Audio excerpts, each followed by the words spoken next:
Hello everybody, क्या हाल चाल? बढ़िया, उम्मीद है सब कुछ ठीक ठाक ही होगा। आज हम लोग फिजिक्स का 5 अंक वाला क्वेश्चन देखेंगे। आज हम लोग फिजिक्स में 5 अंक वाला क्वेश्चन देखेंगे। ये लॉन्ग क्वेश्चन है हमारा। आज का हमारा क्वेश्चन है, प्रकाश विद्युत उत्सर्जन प्रभाव क्या है? प्रकाश विद्युत उत्सर्जन के नियम क्या है? आइंस्टीन द्वारा दिए गए इस नियम की व्याख्या को समझाए। इसमें हमारा 3 क्वेश्चन है। एक हमारा प्रकाश विद्युत उत्सर्जन प्रभाव, दूसरा प्रकाश विद्युत उत्सर्जन के नियम, और तीसरा हमारा है कि आइंस्टीन जो दिया प्रकाश विद्युत समीकरण का समीकरण, वो हमें तीनों निकालना है। बारी बारी से हम लोग देखेंगे। सबसे पहला का था हमारा प्रकाश विद्युत उत्सर्जन प्रभाव। प्रकाश विद्युत उत्सर्जन प्रभाव क्या है? प्रकाश विद्युत उत्सर्जन, प्रकाश विद्युत उत्सर्जन प्रभाव या प्रकाश विद्युत प्रभाव। प्रकाश विद्युत प्रभाव का परिभाषा जाता है कि किसी धातु पृष्ठ से इलेक्ट्रॉन उत्सर्जित होने की घटना को प्रकाश विद्युत उत्सर्जन प्रभाव कहते हैं। किसी धातु पृष्ठ से, किसी धातु पृष्ठ से, धातु पृष्ठ से, किसी धातु पृष्ठ से फोटो इलेक्ट्रॉन, फोटो इलेक्ट्रॉन, किसी धातु पृष्ठ से फोटो इलेक्ट्रॉन के उत्सर्जन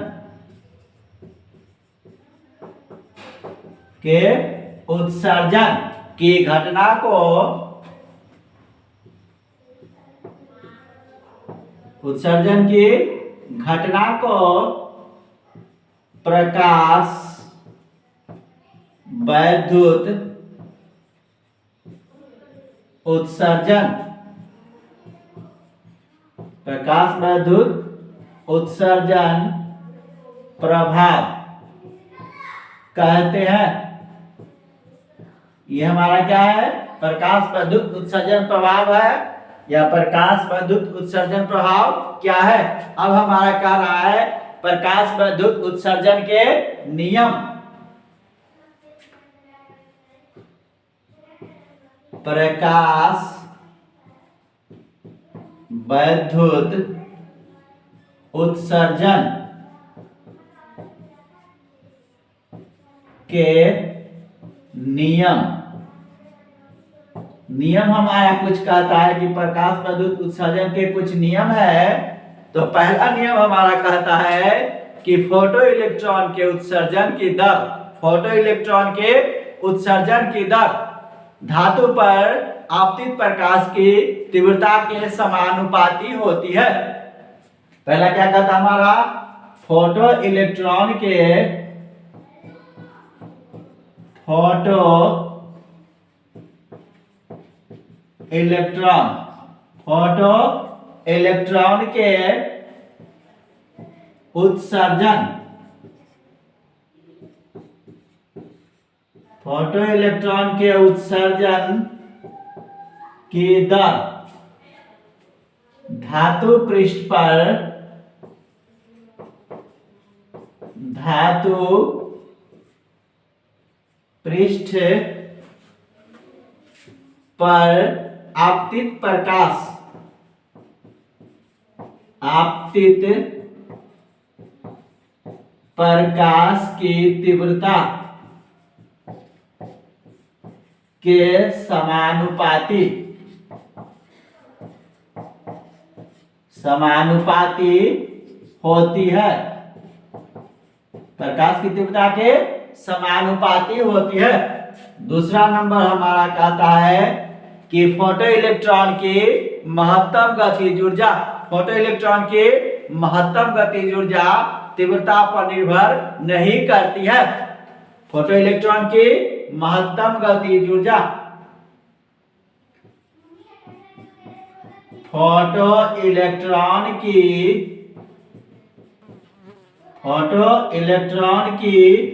महत्तम गतिज ऊर्जा, महत्तम गतिज ऊर्जा तीव्रता पर निर्भर नहीं करती है। फोटो इलेक्ट्रॉन की महत्तम गतिज ऊर्जा तीव्रता पर निर्भर नहीं करती है। तीसरा हमारा नियम कहता है कि फोटो इलेक्ट्रॉन की महत्तम गतिज ऊर्जा पर आपतित प्रकाश की आवृत्ति पर निर्भर करती है। तीसरा हमारा क्या कहता है कि फोटो इलेक्ट्रॉन की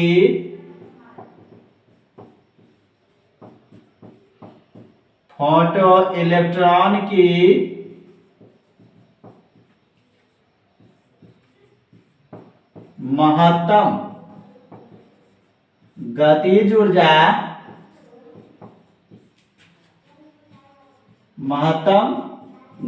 ऊर्जा, आपतित प्रकाश की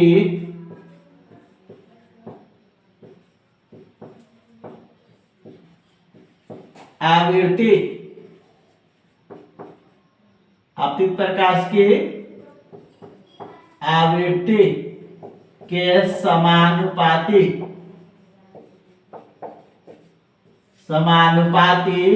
होती है। आपतित प्रकाश की आवृत्ति के समानुपाती होती है। चौथा हमारा कह रहा है कि चौथा जो हमारा कह रहा है, कहता है कि आपतित प्रकाश की आवृत्ति धातु विशेष के लिए एक निश्चित न्यूनतम आवृत्ति से अधिक होनी चाहिए। धातु विशेष के लिए एक निश्चित न्यूनतम आवृत्ति से अधिक होनी चाहिए। चौथा नंबर हमारा कह रहा है कि आपतित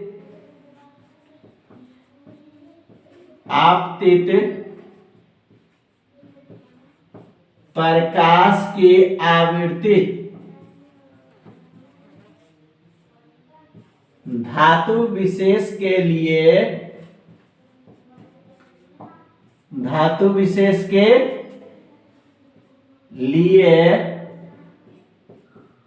एक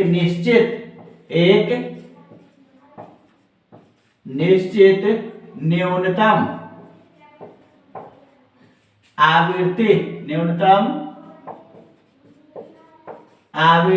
इस निश्चित न्यूनतम आवृत्ति को हम लोग देहली आवृत्ति कहते हैं। एक निश्चित न्यूनतम आवृत्ति, ब्रैकेट में हम लोग देहली आवृत्ति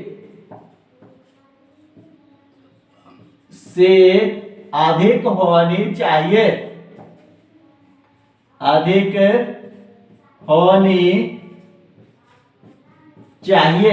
यह हमारा क्या कर रहा है, चौथा। पांचवा और लास्ट हमारा कह रहा है कि धातु पृष्ठ पर प्रकाश के आपतित होने और फोटो इलेक्ट्रॉन के उत्सर्जित होने के बीच समय विलंब अत्यल्प बहुत कम 10⁻⁸ सेकेंड होता है। पांचवा हमारा क्या कह रहा है, धातु पृष्ठ पर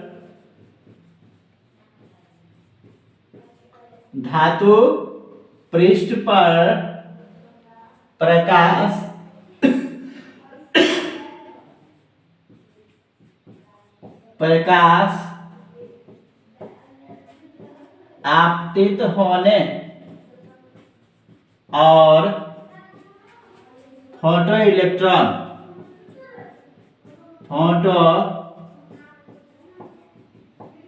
इलेक्ट्रॉन के उत्सर्जन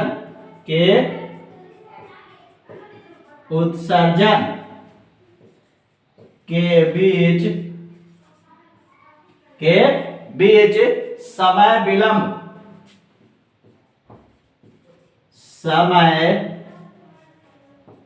विलंब अत्यल्प 10⁻⁸ सेकेंड से कम होता है। यह हमारा क्या है, आइंस्टीन के प्रकाश विद्युत प्रभाव के नियम है, इसे नोट करें। अब हम लोग उसका समीकरण देखेंगे।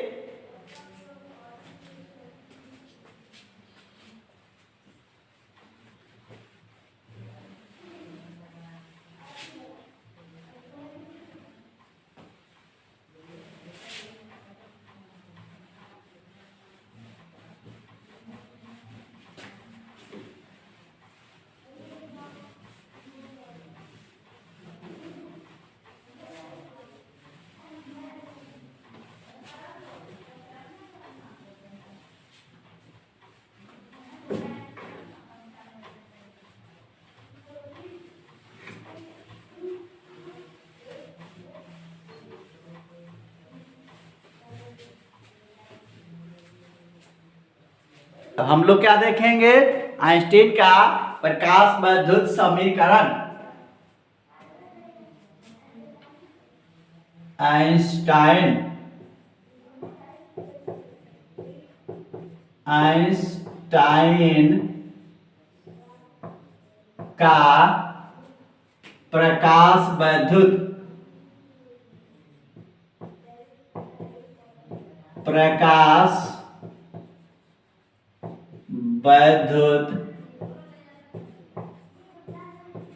समीकरण कहता है कि जब भी किसी धातु पृष्ठ पर फोटॉन h ऊर्जा से आपतित होती है तो उसकी कुछ ऊर्जा इलेक्ट्रॉन को धातु से बाहर निकालने में खर्च होता है, जिसको हम लोग कार्यफलन कहते हैं, और कुछ ऊर्जा उसके इलेक्ट्रॉन को गति प्रदान करता है, जिसके लिए गतिज ऊर्जा का मान हमारा 1/2 mv_max² होता है। तो इसके लिए हम लोग समीकरण क्या लिख सकते हैं, फोटॉन की ऊर्जा h धातु पृष्ठ पर आपतित हमारा फोटॉन जो हमारा है h, उसकी ऊर्जा, इसके गतिज ऊर्जा के लिए हम लोग 1/2 mv_max², ये हमारा क्या है, गतिज ऊर्जा जो इलेक्ट्रॉन को गति प्रदान करता है, प्लस ये हमारा है कार्यफलन φ0, धातु पृष्ठ से इलेक्ट्रॉन को बाहर निकालने के लिए आवश्यक ऊर्जा को हम लोग φ0 बोलते हैं। कार्यफलन और गतिज ऊर्जा को अगर हम लोग जोड़ दे तो हमारा आपतित फोटॉन की ऊर्जा है, दोनों बराबर हो जाएगी। अब हमारा क्या कहता है, इससे अगर हम लोग 1/2 mv_max² निकाले, 1/2 mv_max² बराबर h φ0, इतना होगा हमारा। अब हमारा कहता है कि यदि Vmax बराबर 0, जब कहता है कि कोई गतिज ऊर्जा नहीं होगी, वेग नहीं होगा, तो न्यू बराबर न्यू0, अर्थात क्या है कि यदि धातु पृष्ठ पर आपतित प्रकाश की आवृत्ति देहली आवृत्ति न्यू0 से कम होगी तो कोई इलेक्ट्रॉन उत्सर्जित नहीं होगा और गतिज ऊर्जा में वृद्धि नहीं होगी। अब इसमें हम लोग क्या करेंगे, मान देंगे, क्या हो जाएगा हमारा 1/2 m×0² बराबर h न्यू0 φ0। इसको अगर हम लोग सॉल्यूशन करके हमारा टोटल 0 हो जाएगा, बराबर h न्यू0 φ0। इससे अगर हम लोग फाइ जीरो निकाले क्या हो जाएगा हमारा एच न्यू जीरो। इसको हम लोग समीकरण 1 मान लेते हैं। अब समीकरण 1 में हम लोग फाइ जीरो का मान देंगे। समीकरण 1 में फाइ जीरो हमारा क्या है कार्यफलन। फाइ जीरो का मान देने पर मान देंगे तो हम लोग क्या हो जाएगा 1/2 mv मैक्स स्क्वायर बराबर H new minus H mu zero. इसमें से हम लोग h कॉमन ले सकते हैं 1/2 mv मैक्स का स्क्वायर बराबर h कॉमन लेंगे न्यू माइनस न्यू जीरो। इस समीकरण को हम लोग क्या बोलते हैं आइंस्टीन का प्रकाश वैद्युत समीकरण। इस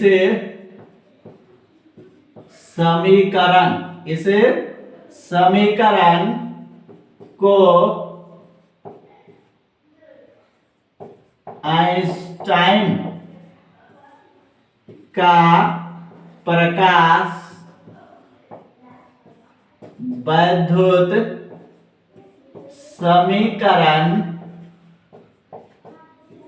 कहते हैं। ये हमारा क्या है आइंस्टाइन का प्रकाश वैद्युत समीकरण है। आज के लिए इतना ही, मिलते हैं फिर अगले वीडियो में नए टॉपिक के साथ।